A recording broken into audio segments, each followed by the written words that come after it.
Today, we're making melt-in-the-mouth beef stroganoff. Slow cooked as a braise, so tender you could eat it with a spoon. Like any good braise, we start by browning the meat. Very hot pan with a generous amount of high smoke point neutral oil. Beef goes in. First, we splash a bit, and that's the surface moisture rapidly evaporating. Then we start to build flavors via browning. As usual, for your time stampers, we have the Maillard reaction, what's going to make the meat taste savory and meaty. Later on, caramelization, what's going to give us the nutty complexity. Today, we're using my favorite braising joint, beef cheeks, which for me has the perfect balance between texture, flavor, and fat. But you can use any braising joint you fancy. I like my cheeks very chunky, purely for the satisfaction of being able to cut them in half with a spoon. But you can cut them into smaller chunks, not too small. Otherwise, they overcook before they can meaningfully brown. And of course, do them in batches to not overcrowd the pan. Otherwise, they'll end up steaming themselves. Once we've developed our meaty flavors, beef comes out to rest. Optional step, skim off some excess fat. This is especially important if you're using a fatty joint like short ribs. And we continue to build other layers of flavors. First, the aromatics. Sliced onions, they go in. This will form our savory braise and give us some subtle sweetness. As usual, we evaporate the water content to concentrate the flavors we just talked about. Season with salt.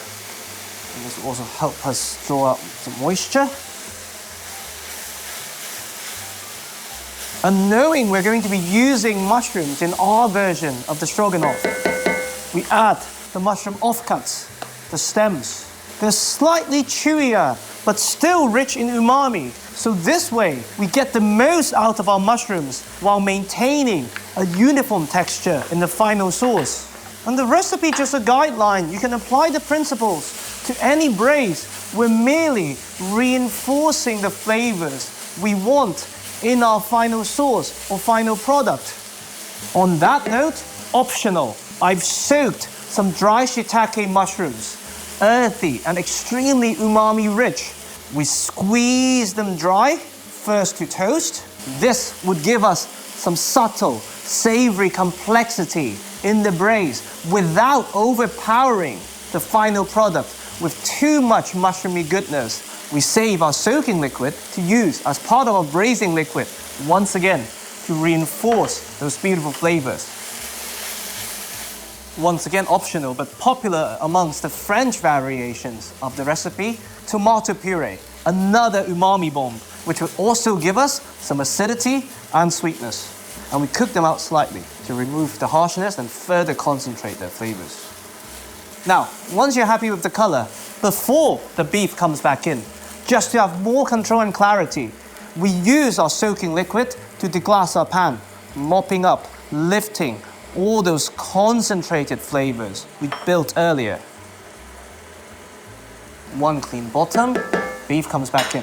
Before we add the rest of the liquid, so we don't have unnecessary dilution. This is especially important because our braising liquid will form part of our sauce. Resting juices back in, flavors, myoglobin, rest of the soaking liquid, and we cover almost everything with water or stock if you fancy, but the dish is flavoursome enough.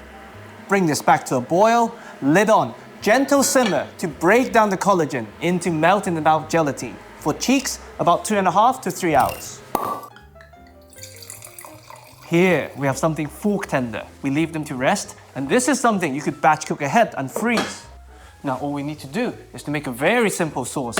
Medium heat, we melt a very generous amount of butter. Factoring in, we'll be making a roux later. Once the water content from the butter has evaporated, we're practically repeating round one, but this time also solving for texture. Mushrooms again, this time sliced. Season with salt, help them draw out the moisture. Apologies for crowding the pan. I just want to use this pan. Use a bigger pan when you make it at home. We first evaporate the 90% water content from the mushrooms. Then start to brown them, concentrating their flavors, the earthy, savory goodness. Once there's not much steam coming out, your pan is no longer crowded, minced onion. This time mostly for the subtle sweetness and to give us a bit of body. Once the onion's translucent, tomato puree once again. Brightness, umami, and sweetness. This time also for a bit of color. It will give the sauce a bit of an orange hue. We have the base, now we make the roux. Less than equal part flour to the weight of the butter. Factoring in, we'll be using some cream later. We sprinkle our all-purpose flour. We stir for the fat to start coating the flour, and in turn, coating each starch granule of the flour, preventing them from clumping when we do introduce our liquid. And we cook out the raw taste of the flour gently. Now, since we have a hot roux, hot liquid situation, to give us more control, we first incorporate a bit of ice water, because as you introduce the liquid, the starch starts to swell, gelatinizing in the process, and the lower temperature of the liquid will buy us more time to prevent them from clumping. And this will also give us the opportunity to deglass our pan, mopping up all the flavors we just built. Bit by bit. And because of the residual heat, we can even afford to switch off the stove briefly to give us more control. Once we have no lump and no fond left behind, we gradually, carefully introduce the real deal, bit by bit. No need for heat, because we have the residual heat from both parties.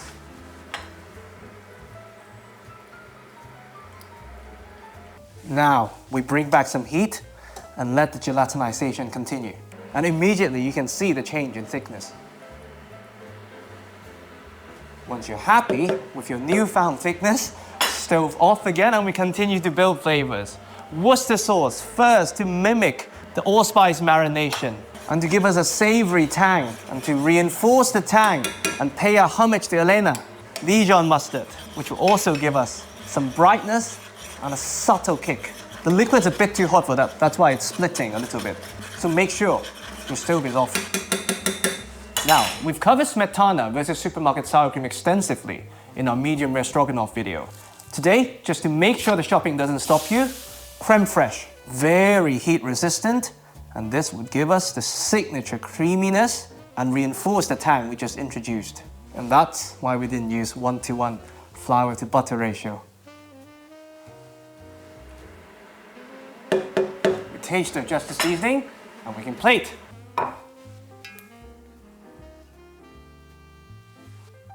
And that's braised beef stroganoff.